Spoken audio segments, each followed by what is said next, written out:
7 साल की उम्र में मेरा हिफ्ज़ हो गया था मुकम्मल और 8वें साल में मैंने पूरा अपना दौर भी कंप्लीट। 4 साल की आलिमियत हो गई थी मेरी। सबसे पहले अगर कोई बात उतरी तो इक़रा, अपने रब के नाम से पढ़ो। अल्लज़ी अल्लम बिल क़लम, जिसने कलम से सिखाया। सबसे पहले अगर कुरान में कुछ बोला गया तो सबसे पहले पढ़ाई का।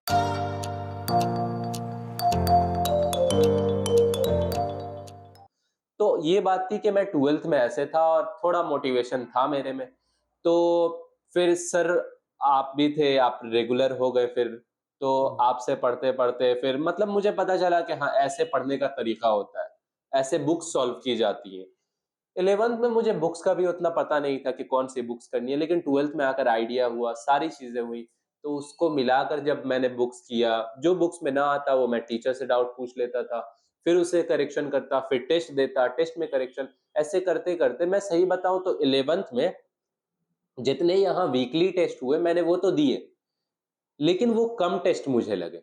12th में जो मैं वीकली टेस्ट देता था, उसके अलावा भी मैंने इतने सारे टेस्ट दिए कि अगर उसका डबल, ट्रिपल, क्वाड्रपल भी कर दूँ तो भी शायद 12th का इसके बराबर नहीं होगा। अच्छा। 12th का इतना ज़्यादा मैंने टेस्ट दिया था, क्योंकि तब मैं ज़्यादा सीरियस हो गया था। 11th में उतना सीरियस नहीं था। 11th में मैं खुद को भी देखकर नहीं कह सकता था कि हो पाएगा भी कि नहीं बिल्कुल, तुम्हारा, बिल्कुल। नहीं हो पाएगा।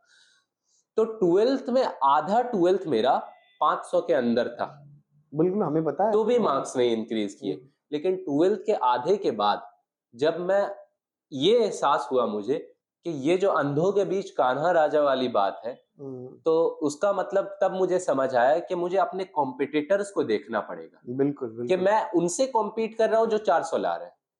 तो फिर मेरे 400 से ज़्यादा कहाँ से आ पाएँगे? मेरे 450 500 आ पाएँगे। तो मैंने सोचा कि चलो उनसे कॉम्पीट किया जाए जिनके 600 आ रहे हैं। तो फिर मैंने सर से रिक्वेस्ट की कि मुझे ड्रॉपर बैच में डाला जाए। ड्रॉपर का टेस्ट सीरीज़ होता है, वहाँ दिया जाए। तो मैं वीकली अपना टेस्ट देता था, फिर ड्रॉपर का टेस्ट सीरीज़ देता था, टारगेट बैच में पहले आप थे। टारगेट बैच हुँ, का। तो अब टारगेट बैच के बच्चे थे अच्छे, हुँ। 550, 500, 600 ऐसे बात करते थे। तो फिर मैं उनसे कॉम्पीट करने लगा, तो मेरा नंबर डायरेक्ट जो जहाँ मैं फर्स्ट आता था, वहाँ से मैं 10वें नंबर पे आ गया। फिर मैंने मेहनत की कि नहीं आगे जाना है, आगे जाना है। करते-करते फिर वो टाइम आया अल्हम्दुलिल्लाह कि मैंने ड्रॉपर को पीछे किया और फर्स्ट आ गया ड्रॉपर में भी। बिल्कुल आगे। फिर हुँ। मैं समझा कि अब लगता है मुझे ये कॉम्पिटिशन भी हटाकर दूसरे कॉम्पिटिटर्स को लाना तो हमारे चाहिए। पास एक और ज़बरदस्त बैच होता है जिसको हम एएमडी 40 कहते हैं। अब मुझे लगता है शायद उसी की बात करोगे तो तुम। एएमडी 40 बैच एक ऐसा बैच है, जहाँ के बच्चे 600 से नीचे लाते ही नहीं है। जहाँ के बच्चे बहुत टैलेंटेड होते हैं, बहुत सिलेक्टिव बच्चे होते हैं पूरी इंडिया में से। तो एएमडी 40 एक ऐसा बैच है कि अगर आपको अपने आप को कॉम्पीट आप एक वक़्त के लिए नीट को क्रैक कर सकते हो, लेकिन एएमडी 40 बच्चों को नहीं हरा सकते। ये एक ऐसा बैच था। ये बिल्कुल सही बात है और इस बार तो हमारे पास और भी बहुत ही शानदार बच्चे हैं। करीब 42 बच्चे हैं और वो मैंने आपको बताया भी था आप लोगों को। अब बहुत मेहनत कर रहे हैं। नहीं, आप लोगों से दुआओं की दरख्वास्त भी है। तो एएमडी 40 बैच का की हिस्ट्री भी पिछले साल की रही है कि 30 में से 21 बच्चों का सिलेक्शन हो गया। 600 plus marks I think so. तो ऐसे बच्चों का सिलेक्शन हो जाता है। तो इसलिए मैं सोचा कि एएमडी का टेस्ट सीरीज़ देता हूँ ताकि उसमें कॉम्पिटिशन करूँगा। अगर उनको हरा दिया तो मतलब कि फिर तो नीट हो ही गया। तो इसलिए वो जनवरी के बाद का वक़्त था जब मैं अपने पूरे जोश में आया। तो मैंने आपको कहा होगा कि मुझे बुक्स का उतना आइडिया नहीं था। फिज़िक्स मेरी थोड़ी वीक थी। बिल्कुल, बिल्कुल। तो दिसंबर में मुझे जाकर एक बात पता चली कि डीसी पांडे एक बुक आती है बिल्कुल आती है फिज़िक्स फिजिक्स की। के लिए, तो वो हुँ, बहुत अच्छी बुक है। तो फिर मैं डीसी पांडे सॉल्व करने बैठा। हुँ। वक़्त उतना था नहीं क्योंकि डीसी पांडे लोग 11th से सॉल्व करते हैं, बिल्कुल, 11, बिल्कुल। 12। मैंने दिसंबर में स्टार्ट किया उसे, फ़रवरी में जाकर ख़त्म कर दिया। उसकी एक वॉल्यूम इतनी मोटी, दूसरी वॉल्यूम इतनी मोटी, मैंने दोनों वॉल्यूम 2-3 महीने में हटा दिया उसे करके। तो डीसी पांडे मैंने किया, सारी बुक्स जितनी भी आई मैंने वो किया। तो करने का मकसद ये होता है कि आप अगर टाइम मैनेजमेंट पर आ जाते हो, तो आप मैनेज कर लोगे। मेडिकल लाइन में सबसे बड़ा जो की है कि आप कैसे क्या करते हो, तो वो इंटेलिजेंस नहीं है कि आपके पास आप कितने ज़हीन हो, आप क्या हो, वो की नहीं है इसका। सबसे बड़ा की है कि आप कितने कंसिस्टेंट हो और बिल्कुल। आपका मैनेजमेंट कैसा है। एक तरफ स्कूल मैनेज करना, एक तरफ कोचिंग मैनेज करना, स्कूल के करिकुलर एक्टिविटीज़ मैनेज करना, कोचिंग के टेस्ट मैनेज करना, साथ ही साथ नीट के लेवल पे पढ़ना, तो इसके मैनेज करने के लिए आपको मैनेजमेंट वाला दिमाग होना चाहिए। बिल्कुल, और एक बिल्कुल। डॉक्टर के लिए ये रिक्वायर्ड है कि वो मैनेजमेंट वाला दिमाग रखे अपने पास, तभी जाकर वो। और कंसिस्टेंसी इतनी होनी चाहिए कि अगर वो रोज पढ़ रहा है तो रोज रोज़ पढ़े। पढ़े, चाहे हुँ। अगर शादी हो, मेरे घर में अगर शादी होती थी, मैं शादी के बीच में काम करके आधे घंटे का ब्रेक लेता फिर पढ़ता। मैं आपको बता दूँ ये अभी सेकंड इसमें सेकंड मंथ हुए हैं, दूसरा मंथ चल रहा है। आज हमने इनको बुलाया था, तो थोड़ा हमारे यहाँ प्रोग्राम चला था, ये अपना मोबाइल लेके सोफ़े पे जाके ये अपना स्टडी कर रहे थे। इसको कहते हैं टाइम मैनेजमेंट। जहाँ टाइम मिले, जैसे टाइम मिले आप उसको यूटिलाइज़ करिए, पढ़िए, ऐसा कुछ नहीं होता है, सभी को 24 आवर्स मिलते हैं। नहीं, देखो इन्होंने स्कूल के एक-एक एक्टिविटी में हिस्सा लिया और उसमें खूब एन्जॉय किया। इनके सारे टीचर एक बार मेरा इनके स्कूल जाना हुआ, सारे टीचर इनको इतना मोहब्बत करते हैं, इतना प्यार करते हैं। मैंने इनसे पूछा भी कि क्या ये रिज़ल्ट आने से पहले की बात है या रिज़ल्ट आने के बाद इस तरह का तुम्हें मिल रहा है? इसने बताया कि नहीं, शुरू से ही है, सब ऐसे करते हैं। क्यों? क्योंकि ये हर एक्टिविटी में टीचरों की रिस्पेक्ट भी करते हैं, हर एक्टिविटी में इन्वॉल्व भी होते हैं और अच्छी पढ़ाई भी करते हैं। ये सब हो पा रहा है टाइम को बैलेंस करके, टाइम को किस टाइम हमें क्या करना है, जो ये अब बता रहे हैं आपको सवाल है। तो हुँ, दो जो इम्पोर्टेंट चीजें होती है, एक है टाइम मैनेजमेंट और एक है कंसिस्टेंसी। तो हुँ, कंसिस्टेंसी आपकी इतनी होनी चाहिए कि जैसे लोग बोलते हैं कितने घंटे पढ़ रहे हो, 10 घंटे पढ़ रहे हो, इनफ नहीं है, 12 घंटे पढ़ो, 14 घंटे पढ़ो, 16 घंटे पढ़ो, ऐसे पढ़ो। लेकिन मेरा जो पर्सपेक्टिव है वो पूरा उल्टा है इससे। मैं हुँ, ये विश्वास ही नहीं रखता हूँ कि कितने घंटे पढ़ रहा हूँ। मुझे इवन अब भी आइडिया नहीं है कि मैं कितने घंटे पढ़ता था। मुझे कैलकुलेट करना पड़ेगा कि हाँ, इतने घंटे, इतने घंटे। क्योंकि मैं ऐसे नहीं पढ़ता था मैं कितने घंटे पढ़ रहा हूँ। हुँ, मैं अपने आप को एक टारगेट दे देता था कि आज फिज़िक्स के 30 क्वेश्चन करने हैं, आज केमिस्ट्री के 40 क्वेश्चन करने हैं, आज बायो के 50 क्वेश्चन। मैं एक दिन में तीनों सब्जेक्ट ऐसे बाँट दिया करता था। आज मुझे इतने चैप्टर रिवीज़न करने हैं, आज मैं स्कूल जा रहा हूँ तो बस कहीं से भी 1 घंटा निकाल के, चाहे दौड़ते हुए, चाहे खेलते हुए, चाहे बस कुछ भी करते हुए थोड़ा-सा टाइम निकाल के ये टॉपिक बस पढ़ के आना है। बहुत कम लेकिन थोड़ा-सा पढ़ के आना है। कोचिंग जा रहा हूँ तो टीचर से ये पूछ के आना है। ऐसे मैंने टारगेट बाँट लिया पूरा, तो सुबह 7 से शाम 7 तक तो मैं कोचिंग और स्कूल में था, उसके बाद की सेल्फ स्टडी होती थी। तो बिल्कुल। हुँ, शाम 7 से लेकर के रात 12-1 बजे तक मैं पढ़ाई किया करता था या कभी 2 बज जाते थे और फिर उसके बाद मतलब इतनी पढ़ाई होती थी। अगर मेरा टारगेट 11 बजे पूरा हो गया, शाम 7 बजे ही पूरा हो गया, तो मैं पढ़ना छोड़ देता था। अच्छा, और अगर मेरा टारगेट रात 2 बजे भी नहीं पूरा हुआ, तो पढ़ते तो रहते थे। मैं पढ़ता रहता था। और ये सारी चीज़ें पॉसिबल करने के लिए जो सर ने बात कही कि सबके पास 24 घंटे होते हैं, हुँ, तो 24 घंटे होते हैं, उसमें से अगर आप किसी चीज़ को हटाओगे, जैसे पढ़ना हटा दिए, तो नुकसान होगा बहुत। खाना हटा दिए, हेल्थ पे इफ़ेक्ट करेगा। कुछ हटा दिए, इफ़ेक्ट। नींद हटा दिए, तो उतना इफ़ेक्ट नहीं पड़ेगा। जैसे हुँ, अगर आपको 5 घंटे सोने हैं, आप 4 घंटे सो जाओ, उतना इफ़ेक्ट नहीं करेगा। मैं ये मानकर चलता था और मैं ये बोलना चाहूँगा कि मेडिकल लाइन में जा रहे हो, तो नींद को हटा दो थोड़ा-सा, क्योंकि नींद के लिए टाइम तुम्हें मिलेगा ही नहीं, मेडिकल लाइन में। क्यों डरा रहा तो बच्चों को नींद भी तो ज़रूरी है। तो नींद हुँ, जैसे आपको अपने दिमाग को ऐसा बनाना पड़ेगा कि हुँ, नहीं मैं 5 घंटे की नींद लेकर भी हेल्दी रह सकता हूँ। नॉर्मल लोग होते हैं जिनके हुँ, पास टाइम होता है, जिनको होता है, वो 7 घंटे की नींद लेते हैं हेल्दी रहने के लिए। हुँ, लेकिन अगर आप 5 घंटे की, 4 घंटे की नींद ले रहे हो तो अपने दिमाग को ऐसा बनाना पड़ेगा कि आपको कुछ बड़ा करना है। हुँ, उसके लिए जो सैक्रिफाइस करना पड़ेगा आपको, तो वो बस छोटा-सा सैक्रिफाइस 1 घंटे का रोज़ ना सोने का है। ऐसे आप सारी चीज़ें मैनेज कर लोगे, सारी चीज़ें तरतीब में आ जाएँगी।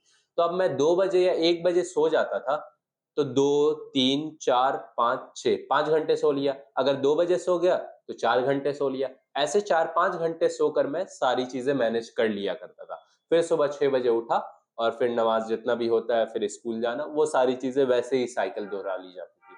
तो ये एक रूटीन था मेरा सुबह से पूरे दिन का कि कैसे मैं सारी चीज़ें मैनेज करता था। और अगर कब वही अगर टारगेट नहीं पूरा हुआ, हुँ। तो फिर सो मत। और अगर टारगेट पूरा हो गया तो इंस्टा चलाना है, यूट्यूब चलाना है, गेम्स खेलने हैं, जो करने हैं आपको करते रहो। मुझे पता चला कि तुम गेम भी खेलते थे। जैसे कि मेरे मोबाइल में जो गेम नहीं, तब हम इस पे था। बात नहीं करेंगे, गेम की बात छोड़ो तुम। नहीं, आगे चलिए। हाँ। तो मतलब कि हुँ, ये कंक्लूजन है कि अगर आप ये बहाना कर रहे हो गेम कि खेलते टाइम। थे लेकिन अपने टारगेट को पूरा हाँ, करने के बाद। हाँ, हाँ। जो दिन का टारगेट है उसे हम पूरा करेंगे, उसके बाद अगर हमें वक़्फ़ा मिलता है, टाइम मिलता है तो हम तो गेम हम भी कुछ खेलेंगे। भी करेंगे। लेकिन चलिए। अगर टारगेट नहीं पूरा हुआ है, फिर आप कुछ भी काम करने लग रहे हो तो एक रिग्रेट होना चाहिए आपको मन में कि नहीं, आप लॉस्ट कर रहे हो कुछ, आप अपने पर्पस को जो भी आपका है वो आप भूल रहे हो। ये हमेशा याद रहना चाहिए। तो जनवरी फरवरी आ गया था, डीसी पांडे मैंने सॉल्व किया और एएमडी का टेस्ट सीरीज देने लगा। एएमडी के टेस्ट सीरीज में फिर मेरे आ रहे थे 550 आने लगे थे। बिल्कुल आ रहे थे। और एएमडी का टेस्ट का लेवल भी बहुत हाई होता है। वहाँ के बच्चे अगर हाई हैं तो लेवल भी बहुत हाई होता है। और जैसे मेरे अगर 600 आ रहे थे ड्रॉपर टारगेट वाले में, तो डायरेक्ट मेरे गिर कर आ गए थे 550 पे, तो गिर गए थे मेरे सारे मार्क्स। और मैं अपना पर्सनल एक्सपीरियंस बोल रहा हूँ कि आपने मार्केट में बहुत सारे टेस्ट सीरीज देखे होंगे, पीडब्ल्यू, एलन, अनअकैडमी, जो भी। लेकिन अगर टैलेंट जोन के एएमडी के बैच का अगर टेस्ट सीरीज रख दिया जाए तो ये एलन के भी हाई लेवल जाता है। ये ऐसा है। बिल्कुल सही कह रहे हैं। अब तो और भी मुश्किल हो गया है क्योंकि इसमें नए-नए कॉन्सेप्ट इंट्रोड्यूस हुए हैं, जैसे एसपीपी। एसपीपी एक हमने इंट्रोड्यूस किया है, वो स्पेशली एमडी बैच के लिए है। उसमें हम क्या करते हैं, 3 आवर्स में सिर्फ फिजिक्स 200 क्वेश्चन सॉल्व करवाते हैं और 3 आवर्स में सिर्फ केमिस्ट्री और 2 आवर्स में बायोलॉजी। मतलब बायोलॉजी का मतलब हो गया 200 क्वेश्चंस हम सॉल्व करवाते हैं और ये विद इन 15 डेज में ही कराते हैं। मतलब जितना तुम टेस्ट दे रहे थे ना, उसके अलावा इस साल इतना और कर रहे हैं बच्चे, क्योंकि अब जैसे तुम्हारा टारगेट था कि 680 भी आ जाएगा तो चलेगा, नहीं, अब बच्चों का, हमारे एमडी के बच्चों का टारगेट 680 नहीं है, उनका टारगेट है 720। हाँ। तो 720 लाने के लिए तो मेहनत भी तो करनी पड़ेगी। ये एनीवे बात। चलिए। तो जब मैं एएमडी का देने लगा तो फिर मुझे पता चला कि एएमडी में बहुत हाई बच्चे। ड्रॉपर में तो मैं 10th रैंक पे भी आ जाता था, लेकिन एएमडी में तो ऐसा गिरता था कि पता भी नहीं चलता कहाँ सवाल यार, ढूंढना पड़ता था वैसे। लेकिन अल्हम्दुलिल्लाह फिर जनवरी, फरवरी, मार्च, अप्रैल गुजरा और अप्रैल में आकर, मार्च में आकर थोड़ा अच्छा लेवल बना और फिर एएमडी में भी थोड़ा अल्हम्दुलिल्लाह ऊपर आने लगा था। लेकिन मेरा इंटरेक्शन जैसे एएमडी वाले हाई लेवल के हैं तो मैं उनसे ज़्यादा कभी बात किया नहीं था। नहीं, इवन ड्रॉपर से, मैं 12th वाला था, तो बस बिल्कुल। आता, टेस्ट देता, चला जाता। पढ़ाई मेरी सारी 12th के साथ ही हो रही थी। टीचर्स आते थे बिल्कुल, वहाँ, बिल्कुल। मेरे सारा कुछ 12th के साथ हो रहा था। बस मैं टेस्ट देने आता था, तो लोग सोचते थे कि ये सालेहात कौन है जो ऐसे-ऐसे ऊपर चढ़ा रहा है। तो वो ऐसा था। फिर एएमडी में जब मेरे 600-620 आने लगे, तो मैंने सोचा कि और भी डिफरेंट जगहों के टेस्ट देने चाहिए। तो ऐसा हो गया था, हफ्ते में 7 दिन, हर दूसरे दिन एक टेस्ट। आखिरी 2 महीनों में ऐसा ही चल गया था और ये मेरा 1 साल पहले का टारगेट था। जब तोमर सर है यहाँ बायोलॉजी के टीचर, तो सर बोलते थे कि आखिरी महीनों में तुम्हें इतने टेस्ट देने चाहिए, इतने टेस्ट देने चाहिए। और फिर सारे टीचर्स ऐसे ही सजेस्ट किया करते थे। तो मेरा भी बिल्कुल माइंडसेट था कि आखिरी 2 महीनों में सिर्फ टेस्ट देना है, सिर्फ रिवीजन करना है। तो आखिरी 2 महीनों में ऐसा हाल हो गया था कि आपने डिफरेंट सुना होगा एलन का, पीडब्ल्यू का, तो मैं सबके पेपर प्रिंट आउट करवा लेता था खुद से। घर पे बैठ के कभी एलन का दे दिया, पीडब्ल्यू का दे दिया, अनअकैडमी का दे दिया, जिसका भी देना है दे दिया। ऑफलाइन में मैं यहाँ आता था कोचिंग, सबके साथ बैठकर टैलेंट जोन का टेस्ट देता था, एएमडी का टेस्ट देता था। फिर यहाँ जो स्कोर आते थे, उस स्कोर को बाकियों से कंपेयर करता था। मेरे यहाँ सबसे कम स्कोर आते थे, तो बाकियों में सबसे ज़्यादा आ जाते थे। तो ऐसा था कि मतलब मैं चाहे जितना भी अच्छा कर लूँ, लेकिन एएमडी का जब पेपर आता था, तो ऐसे कुछ क्वेश्चंस निकल आते थे कि नहीं, ये कॉन्सेप्ट मेरा वीक है और सिलेबस के अंदर की ही वो चीज़ होती है। कोई बिल्कुल, ऐसा नहीं कि सिलेबस के बाहर रख दी, वो सिलेबस के अंदर ही आपकी कमी पकड़ा जाती है कि यहाँ आप वीक पढ़ रहे हो। तो ऐसे करते-करते मान लीजिए कि मैं लास्ट 20 दिनों का बताऊँ, लास्ट 20 दिनों में मैंने 17 टेस्ट दिए थे। मेरा टारगेट था 20 टेस्ट देने का, लेकिन मैंने 17 टेस्ट दिए। तो 17 टेस्ट, हर एक टेस्ट में 200 क्वेश्चन, 17 दूना 34, तो 3500 क्वेश्चंस मैंने 20 दिन के अंदर में, लास्ट 20 दिनों में कर लिए थे। लास्ट 20 दिनों में अगर मैं सबसे अच्छी कोई एडवाइस अगर एक वर्ड में दे सकता हूँ नीट वालों के लिए, वो है शॉर्ट नोट्स। बिल्कुल। कि शॉर्ट नोट्स अगर आप बनाओगे, जैसे कि मेरा था, सर पढ़ाते थे ऑर्गेनिक केमिस्ट्री, मुझे और भी पढ़ाए, लेकिन ऑर्गेनिक जो पढ़ाया इन्होंने, तो मैंने क्या किया था, ऑर्गेनिक के जितने भी रिएक्शंस आते हैं, मैंने उसे लाइन बाय लाइन, जितने भी नेम्ड रिएक्शंस, सारे रिएक्शंस मैंने नाम से लिख लिए थे। 2.5 पेज लगे थे मुझे, मैंने सारे रिएक्शंस लिख लिए। फायदा इसका ये होता है कि जो आप ऑर्गेनिक से इतना डर जाते हो, तो बस एग्जाम से पहले एक बार खोला, पूरा पढ़ा, पूरी ऑर्गेनिक रिवाइज हो गई मेरी बिल्कुल, एक बिल्कुल। झटके में। तो शॉर्ट नोट्स बहुत फायदा देते हैं, इतना फायदा देते हैं शॉर्ट नोट्स कि लास्ट के 20 दिनों में मैंने 5 बार पूरा सिलेबस रिवाइज कर लिया था। एक दिन बैठता पूरी बायो खत्म, एक दिन बैठता पूरी केमिस्ट्री, एक दिन बैठता पूरी तो with the physics. Help of short note इस तरह से पॉसिबल है। इसीलिए हम बच्चों को सजेस्ट करते हैं कि आप पढ़िए, एनसीईआरटी पढ़िए, फिर दोनों की मैपिंग करके एक शॉर्ट नोट बना लीजिए जो जो इम्पोर्टेंट तो जैसे है। अगर 12th मंथ्स का पूरा ये है जर्नी, तो 6 महीने तक या 8 महीने तक आपको पूरे एनसीईआरटी पढ़नी है। धीरे-धीरे उसे शॉर्ट नोट्स में कन्वर्ट करके लास्ट के 4 महीनों में एनसीईआरटी मैं पढ़ा ही नहीं। बस हम्म, तब पढ़ता था जब मुझे कोई रेफरेंस लेना रहता था कि हाँ, ये कहाँ लिखा है, बस उसके लिए। लास्ट के 4 महीनों में मैंने शॉर्ट नोट्स ही पढ़े हैं। इतनी बार शॉर्ट नोट्स पढ़े कि एक टेस्ट दे रहा था मैं, तो उसमें लिखा हुआ था, कोई लाइन लिखी हुई थी। तो वो लिखा हुआ था कि इज़ प्रेज़ेंट या इज़ एब्सेंट लिखा हुआ था। लेकिन मेरी ज़ुबान से अपने आप इज़ प्रेज़ेंट निकल गया। क्योंकि मैं इतनी बार उसे पढ़ रखा हूँ अपने शॉर्ट नोट्स में कि वो डायरेक्ट मेरे मुँह से सही वाला निकल गया, और वो टेस्ट में तो एनसीईआरटी की ही लाइन्स यूज़ होती है। हम्म, तो वो मेरे मुँह से सही वाला निकल गया। ये तब होता है जब आप इतनी बार एक लाइन को पढ़ो कि आपके मुँह से सही निकल जाए, गलत वहाँ पे लिखा हुआ है। ऐसा हो जाता है। तो लास्ट के 20 दिनों में 17 टेस्ट दिया, तो आप समझ सकते हैं कि रेशियो क्या बना होगा मेरे टेस्ट का। ऐसे ही मैंने लास्ट के महीनों में ऐसे ही टेस्ट दिए थे। इतने सारे टेस्ट देने के बाद फिर मुझे समझ आया कि वो जो 11th का साल-ए-हयात था, तो उसमें वो बहुत बिल्कुल ज़्यादा बदल। कमी थी। उसे देखकर तो फिर मैं कह भी नहीं सकता था। और सही बताऊँ तो इतने फिर 600 आ रहे थे, 620 आ रहे थे मेरे मार्क्स। तब मेरे अंदर कॉन्फिडेंस की कमी आ गई थी कि अब हो पाएगा भी कि नहीं हो पाएगा, क्योंकि आखिरी के वक़्त बहुत ज़्यादा डर होता है। एक गलती और आपका नीट गया। तो लास्ट के 5 दिन बचे थे। लास्ट के 5 दिनों में मैंने 3 दिन 2 दिन टेस्ट दिए, 3 दिन टेस्ट दिए थे, 2 दिन आराम किया था। लास्ट के 2 दिन आराम हाँ, किया। ये सोचकर बस थोड़ा-थोड़ा पढ़ लिया, थोड़ा-थोड़ा बैठ के कर लिया। ये सोचकर कि अगर मैंने इस दिन टेस्ट दिया, अगर तो खराब मार्क्स हुआ, तो पूरा डिमोटिवेट। डिमोटिवेट हो जाऊँगा। और लास्ट के 5 दिनों में जो 3 दिन टेस्ट दिया था मैंने, वो इतने ईज़ी लेवल का टेस्ट था कि उसमें मेरे इतने 705 मार्क्स आए थे, जो अच्छा। मेरे पूरे टेस्ट सीरीज़ में कभी नहीं आए। 690 मार्क्स आए थे, 695 पूरे टेस्ट सीरीज़ में कभी नहीं आए। इवन 670 भी आया है एक में, जो पूरे में कभी नहीं। तो इससे मैं 3 टेस्ट में मोटिवेट हो गया था बहुत ज़्यादा कि हाँ, बहुत अच्छा है। वो ईज़ी लेवल का था, मुझे पता है, लेकिन मैं अपने माइंड को ऐसे ट्रीट कर रहा हूँ कि नहीं, बहुत अच्छा तैयारी है। और लास्ट के 2 दिन में आराम किया मैंने। इतना ज़्यादा आराम किया कि फिर उसके बाद माइंड भी रिलैक्स हो गया, सब कुछ। नीट वाले दिन गया, तो सही मानों में पेपर देना जो है ना, जैसे आपकी आधी तैयारी जाती है पेपर के लिए तैयारी करने में, आधा जो डिपेंड करता है वो है कि आप पेपर अटेम्प्ट कैसे करते हो। मुझे 2 साल लग गए थे पेपर को पढ़ना कैसे है, पहले बायो करो, फिर केमिस्ट्री, फिर फिजिक्स, ओएमआर कैसे भरना है। कि एक मेथड होता है, आप पूरा पेपर कर लिए, फिर ओएमआर में भर रहे हो, बहुत गलतियां हो जाती है उससे।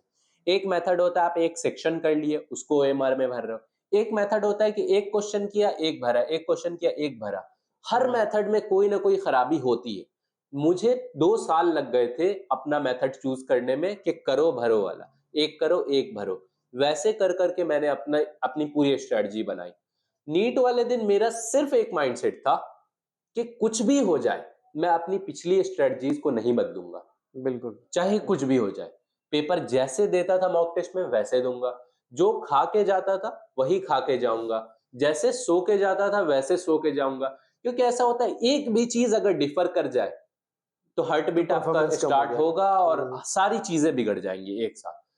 तो उस दिन मेरी बहन और अम्मी ने कहा कि कॉफी पी के जाओ, इससे दिमाग तेज चलेगा।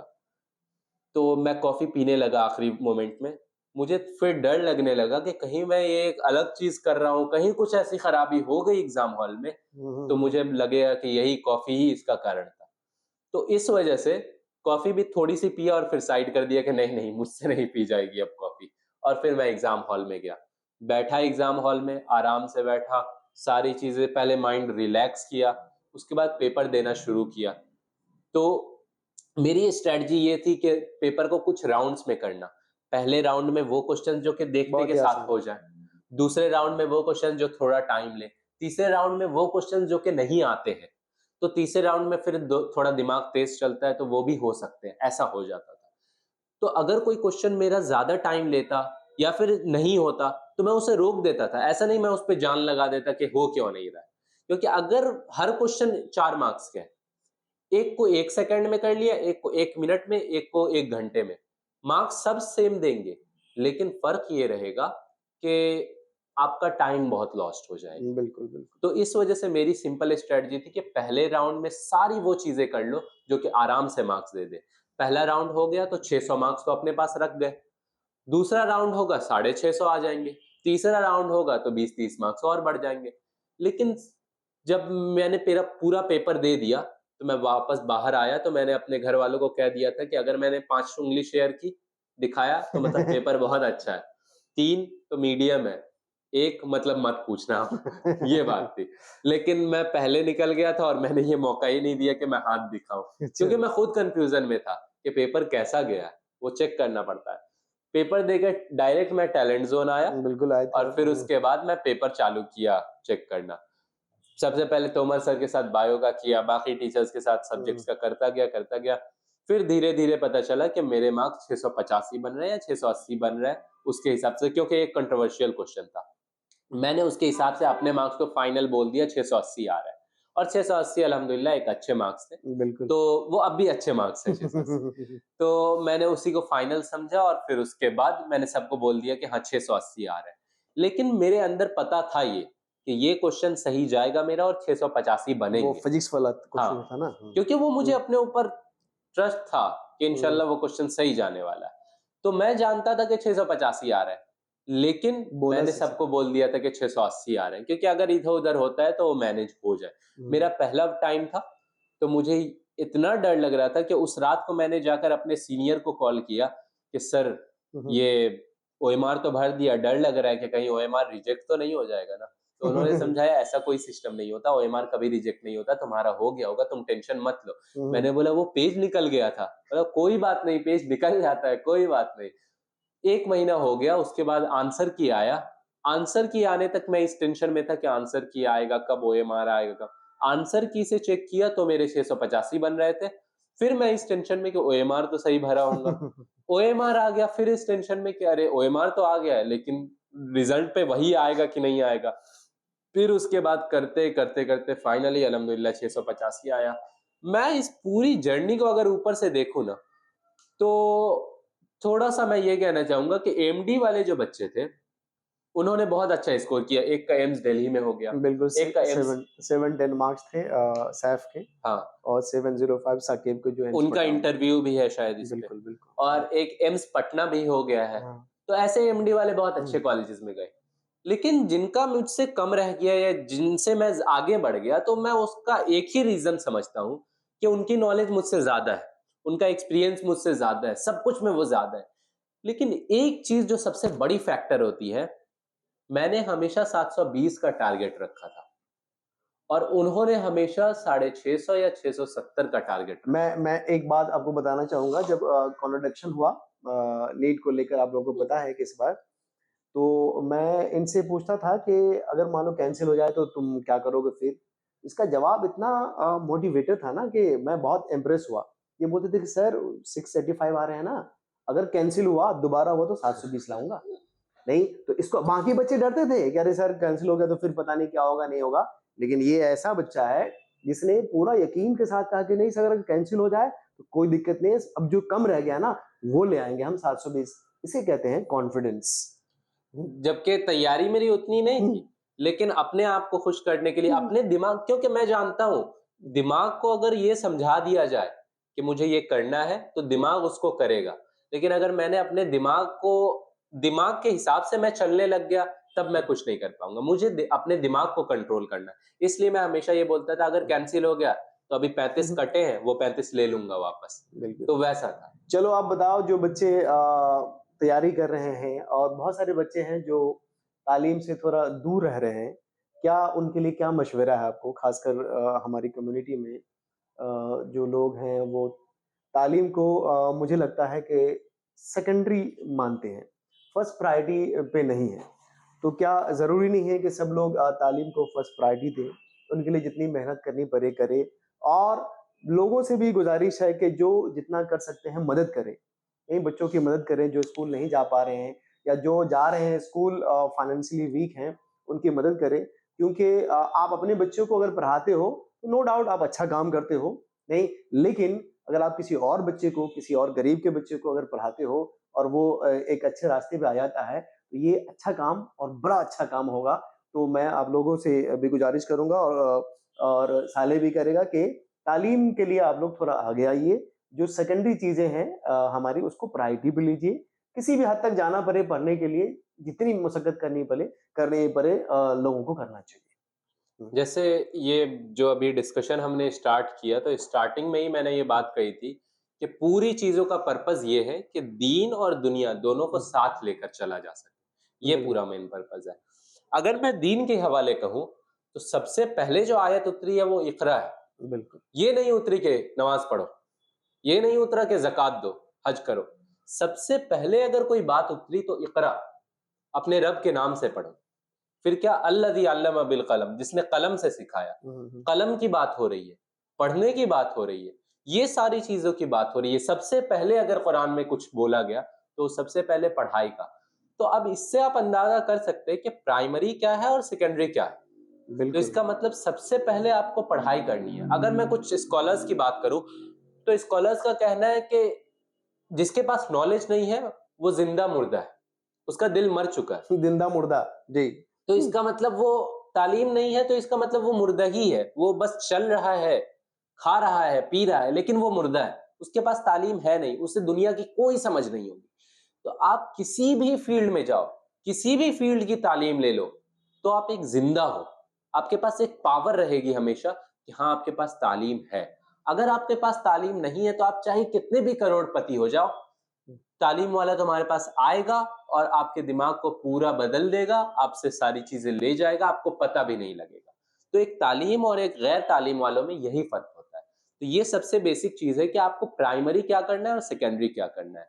रही बात उन लोगों की कि जिनके पास तालीम का एक्सेस नहीं है, हुँ, जो ऐसे माहौल से हैं कि तालीम उनके पास पहुंच नहीं पा रहा है, तो ये कहूंगा कि अभी का जो दौर है ना, कुछ स्कॉलर्स के हिसाब से ये गोल्डन एरा ऑफ इस्लाम बिल्कुल, है। बिल्कुल। ये मैं बताता हूँ कैसे, कि गोल्डन एरा ऑफ इस्लाम कैसे है ये, कि यहाँ अगर मैं यहाँ फ़ोन देखूँ, इसमें मेरे पास कुरान है, हदीस है।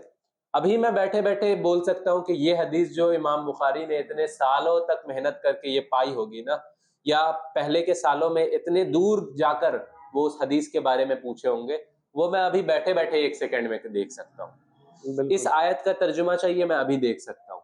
मुझे ये एनसीईआरटी का ये सीखना है, मैं अभी सीख सकता हूँ।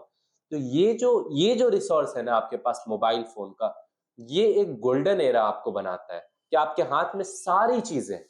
आप इस मोबाइल से कोई भी चीज़ की जानकारी आराम से हासिल कर सकते हो।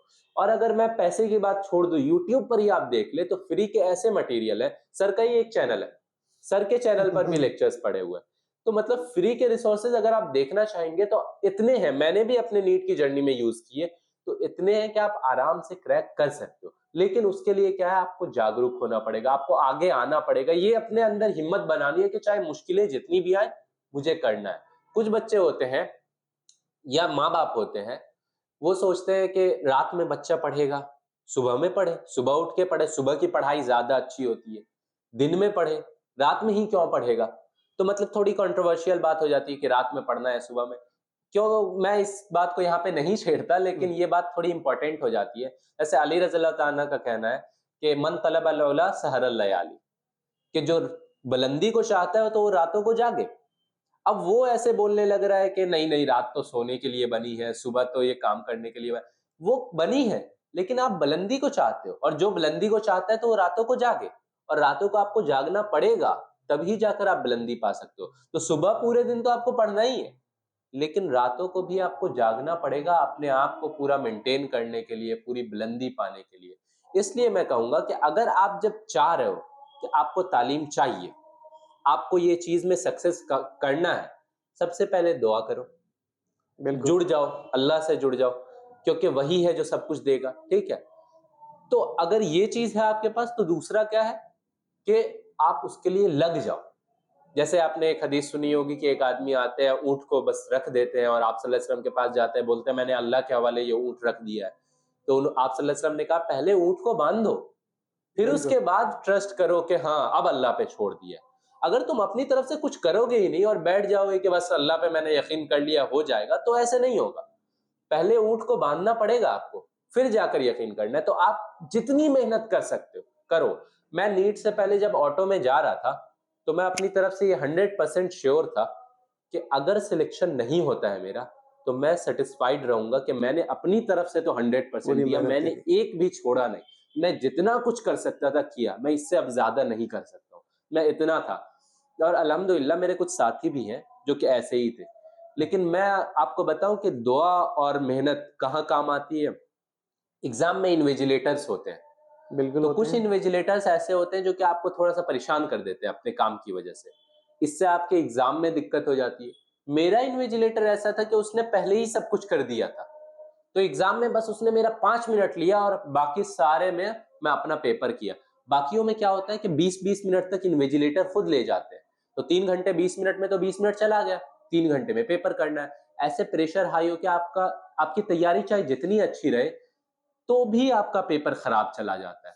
और यही रीज़न होता है कि आपको दुआ भी लेके चलना है और दवा यानी आपकी तैयारी भी होनी चाहिए। तो मैं कहूँगा अगर आप तालीम पाना चाह रहे हो तो अपने आप को लगन में लगा लो, चाहे आपकी कोई भी कैटेगरी है, चाहे आप कहीं से भी आ रहे हो। लेकिन अगर आप चाह लोगे, अभी मैंने देखा एक समोसा बेचने वाला, उसने बहुत अच्छी रैंक ले आई नीट में। देखा ऑटो चलाने वाले का बेटा है। मैंने अपने ही खुद से मैंने बहुत सारों को देखा है जो कि ये ओला उबर पे बाइक चलाते हैं और वो बाइक चलाकर पहले तो वो राइडिंग करते हैं दिन में और रात में पढ़ाई करते हैं। तो अगर आप सिस्टम से या अपने मन से, अपने हालात से लड़ना चाहोगे तो उसके लिए रास्ते खुद ब खुद बनते जाएँगे। तो बिल्कुल इन्होंने बहुत ही शानदार बात बोली है कि अब गरीबी कोई बाधा नहीं डालेगी। अगर आप में विल पावर है, आप चाहते हो, आप मेहनत करो, आपको कामयाबी मिलेगी और आपको करना ही चाहिए। फर्स्ट प्रायोरिटी आपकी तालीम होनी चाहिए।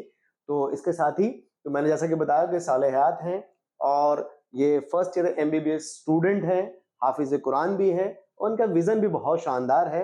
बहुत ही अखलाकमंद बच्चा है। हम लोग भी दुआ करते हैं।